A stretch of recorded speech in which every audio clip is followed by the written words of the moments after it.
আসসালামু আলাইকুম বন্ধুরা।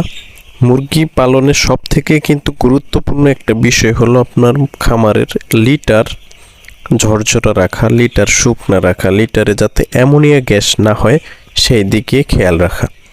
এর সহজ একটা বুদ্ধি আছে, সহজ একটা পদ্ধতি আছে যে আপনি দিনে 2-3 বার লিটারটাকে র্যাকিং করে দিবেন।